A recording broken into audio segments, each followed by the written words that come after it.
So today is November 15th of 2020.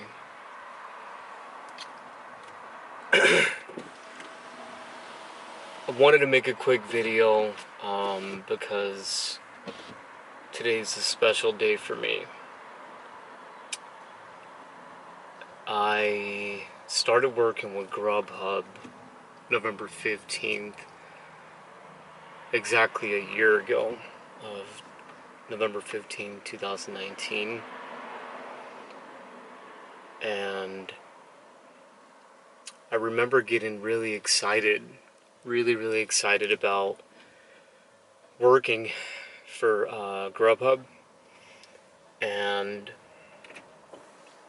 seeing what it's about, how much it's going to pay, seeing if it's worth it. I remember telling myself, well, I'll try it out. I'll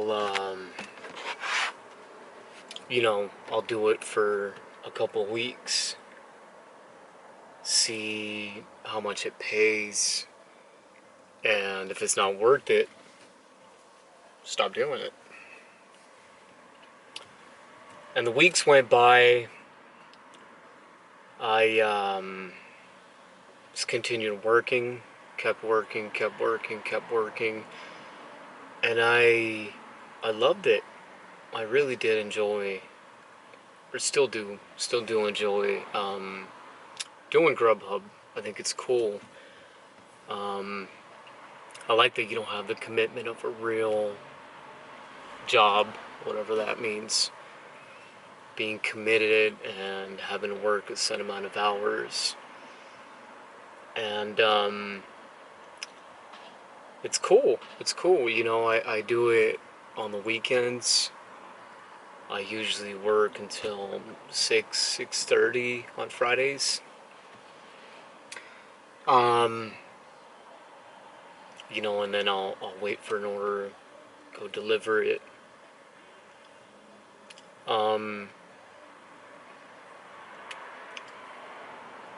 And the pandemic started in the middle of March. So ever since then, I noticed that the tips have been a lot better with Grubhub. And it's cool. It's a cool gig. I've been doing it for a year. I learned a lot.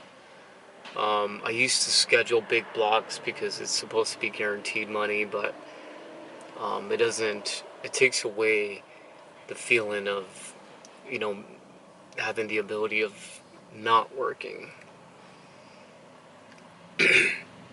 So you don't have the flexibility of completing an order and then going about your day, coming back and doing it again.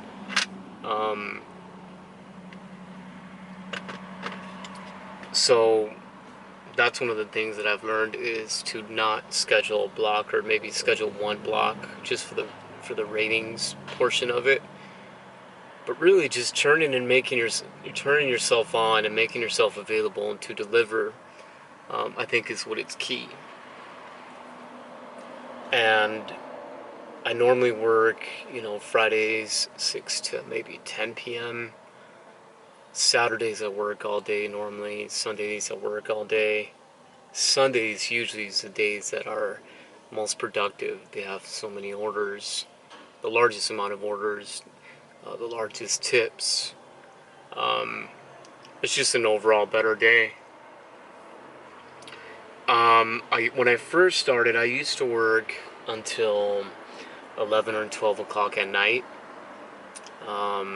And now I usually work earlier. I work from, 10 o'clock in the morning, because I don't have my classes anymore, to maybe 8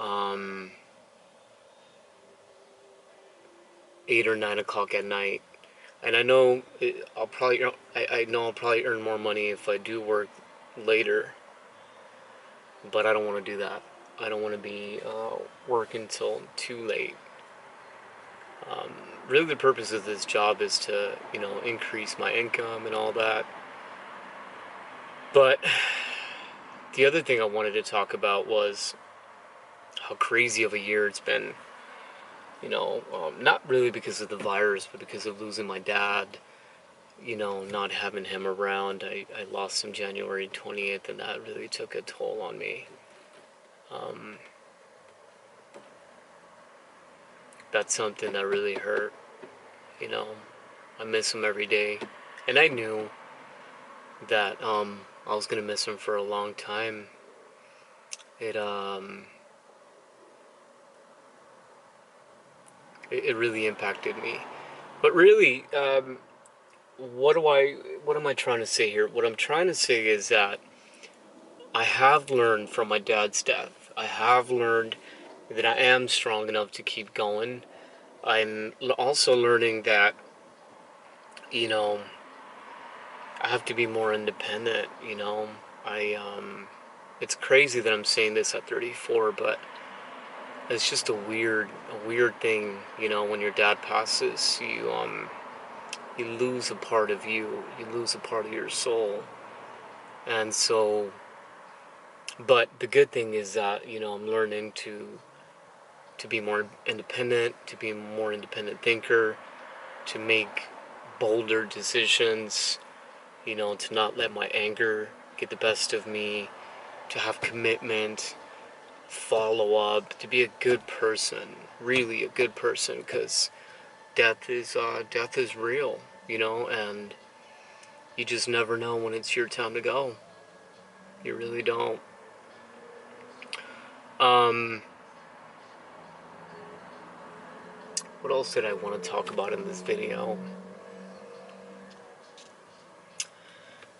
I think for the most part, that's really what I wanted to cover. I want to say that I really enjoy Grubhub. You don't deal with people very often. You just accept the order. You go pick it up. Once you've got it picked up, you can take a little bit longer if you need to, because the orders don't get canceled. But you pick up the order, you go deliver it, and then you move on to the next one, and you move on to the next one. And it's super cool. Restaurants are usually the ones who I have the most trouble with because they either don't have the food ready, or they're really busy, or they get annoyed when you ask them what the status of an order is. But usually, for the most part, customers are really cool. They're understanding. They give good tips. And you don't really have to deal with them. Ever since the pandemic, you don't really need to interact much with them. You just deliver the food, and you move on to the next order. I mean, really, it's that simple. Um, what else did I want to talk about? I think that pretty much is it.